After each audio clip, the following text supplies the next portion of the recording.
Well, I have the great privilege of leading the Coalition for Global Prosperity.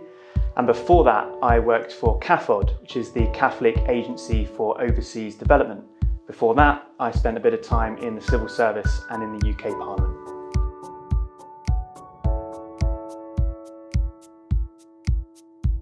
Well, the Coalition for Global Prosperity was set up about 3 years ago, and we were set up for a very specific reason.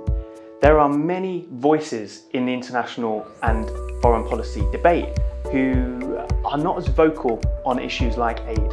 For example, military leaders who are on record as saying, if you want to bring about prosperity and peace to places like Afghanistan, you need aid as well as the armed forces. And similarly, business leaders who can say, without the investments of UK aid, it's harder and harder to bring about the trading links which the UK relies on. Our job at the Coalition is to give a platform to these unusual voices so that we can champion the UK as an international development superpower.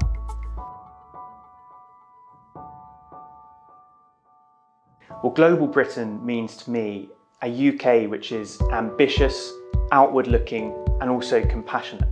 So ambitious because we should seize the opportunities from Brexit. Outward-looking because we want to be engaging with the world and working with our allies to get things done.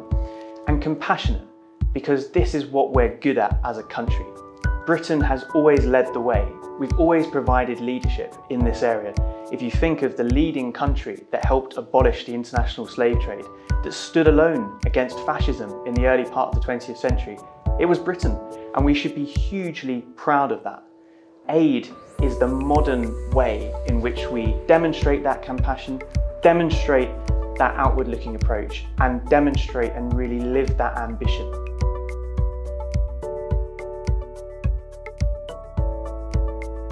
For me, it's really simple. Britain should be a force for good. But not only that, I look at some of the troubled spots in our world, and I've been fortunate enough in many ways to go and see them firsthand. And the people that I've met, particularly children, who through no fault of their own are raised in an environment where they will not, in many circumstances, fulfill their potential. In fact, forget fulfilling your potential, many of them will not make it to adulthood.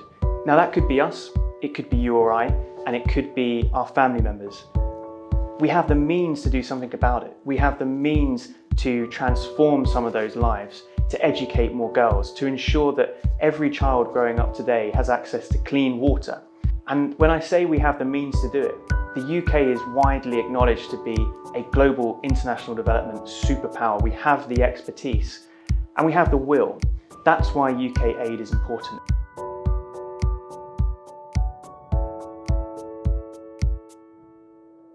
CGP is effective because we are big enough to have an impact, but small enough to react to the politics of the day. So, for example, prior to the 2019 election, CGP was holding regular events in Parliament, making the case for aid, getting some of our military leaders and business leaders on platforms. But similarly, after the general election result, we recognised that the centre of political gravity has shifted.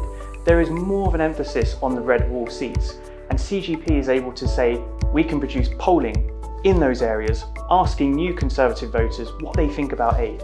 And that's an example of us being big enough to have those front-facing events and also nimble enough, if you like, to be able to react to the change in politics.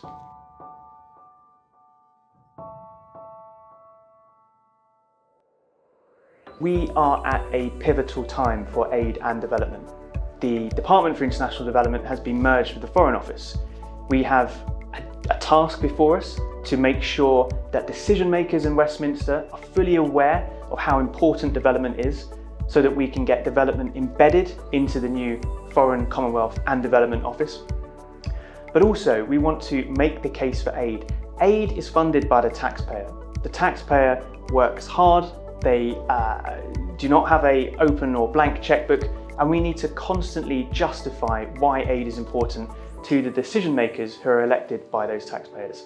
And as we emerge from the pandemic and as we look ahead to COP later on this year, this is the moment for the UK to provide the global leadership that the world needs, and aid and development will be an absolutely core part of that leadership.